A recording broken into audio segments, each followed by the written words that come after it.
Assalamu alaikum, Brother Volker. Salam alaikum. How are you? Alhamdulillah. Nice to yourself? I Alhamdulillah. was almost asking you in Turkish, nasılsınız? Ben iyi. What does that mean? That's mean, how are you?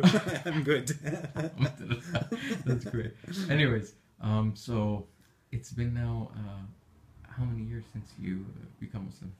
It was December 2009, so that's almost 4.5 years.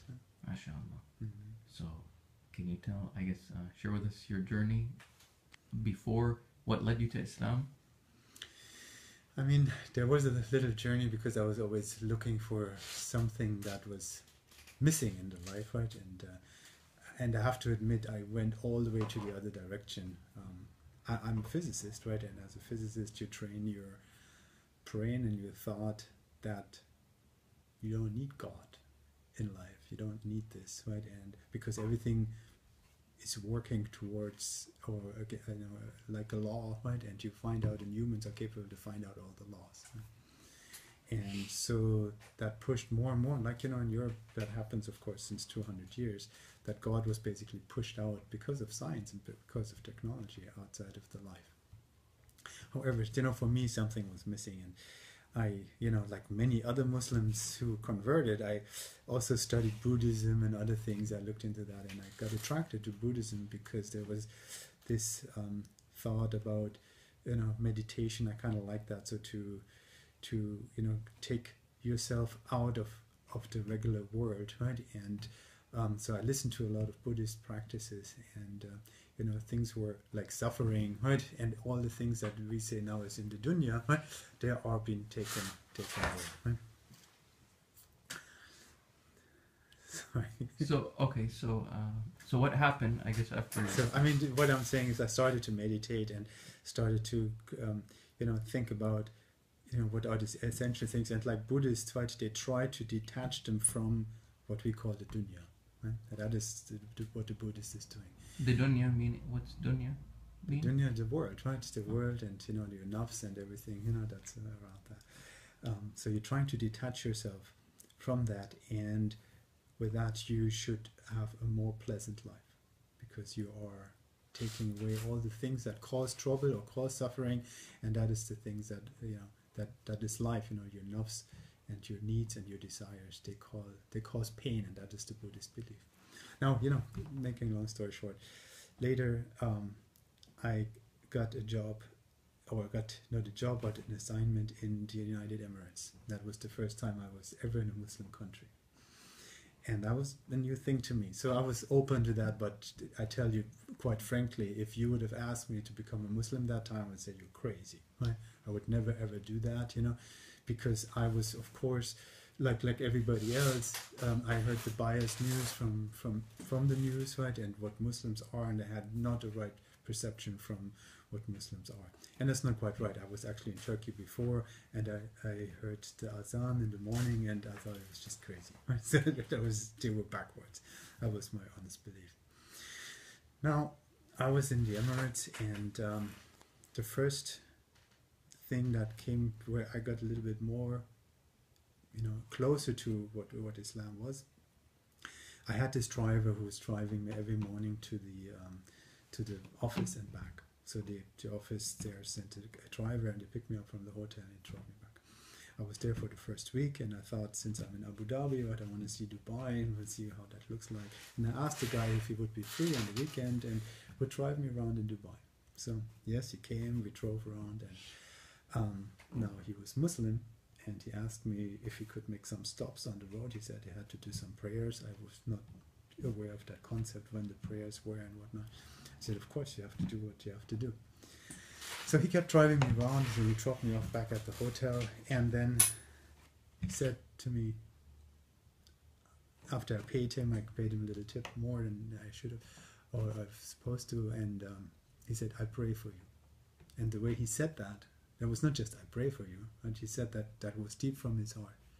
That really touched me. So that was the first thing. And later on, I also met my wife that I have now, right, and she started to introduce me more. So the second incident is I was having a taxi driver. Another taxi driver drove me to the big mosque in Abu Dhabi, and he introduced me to wudu, how to make wudu and everything.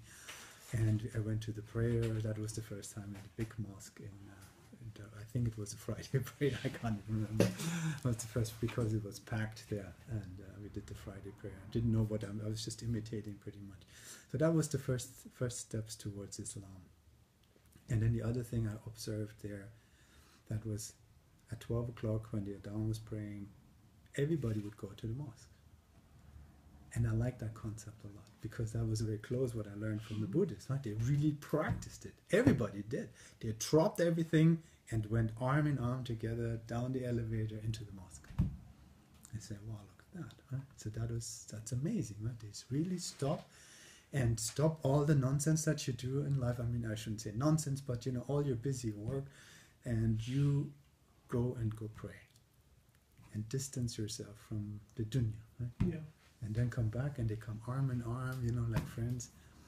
That was impressive to me. Right? So these are things. And then, of course, I shouldn't neglect the part that I met my wife, and she kept teaching me and taught me how to pray and taught me everything about Islam. And so I picked up, eventually I converted, right? So I took the Shahada in Abu Dhabi, and they gave me a ton of books, right? A ton of books, believe it or not, in German, right? In Abu Dhabi, you get the books. They gave you a ton of books in English and in German. In German. Yes, and I'm just reading one of them actually from Galen, right? The guy who was in conflict with Erdogan. And, he's actually here in the U.S., right? Fethullah? Huh? Yeah, Fethullah Gulen. Gulen. Yeah, Gulen. Yeah, he's here in the U.S. and they gave me actually 3 or 4 books from him translated into German. So I started reading this and got more and more into this, and understood more and more about the concept of Islam.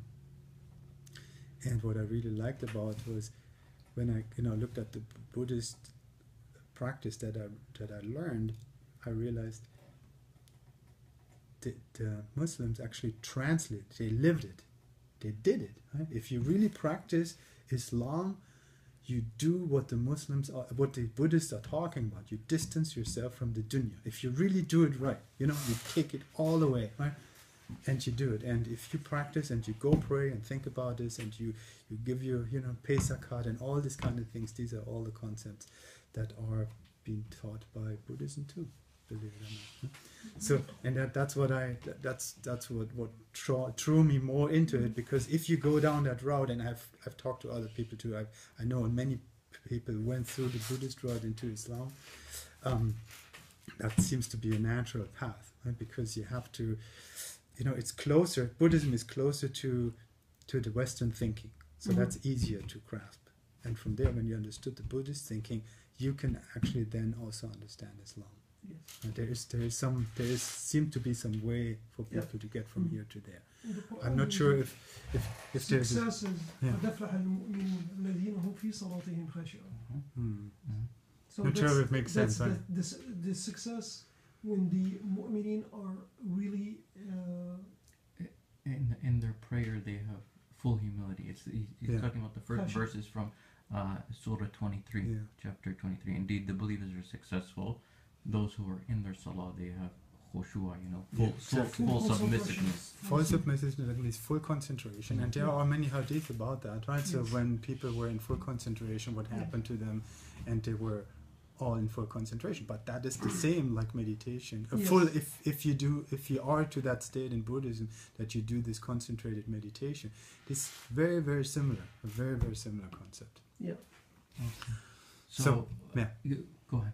So I mean that's what I'm saying. Of course, and then there are all the other virtues, because what's kind of missing in Buddhism, even though they teach you these practices, I don't know how I should say that, but the guidance is missing, right? Here you have one guidance, you have one destination, right? Yeah. That is Allah, right? So that gives you the meaning in life, and if you think, let me phrase it more profanely. If you think whatever you do it for Allah, then you do it.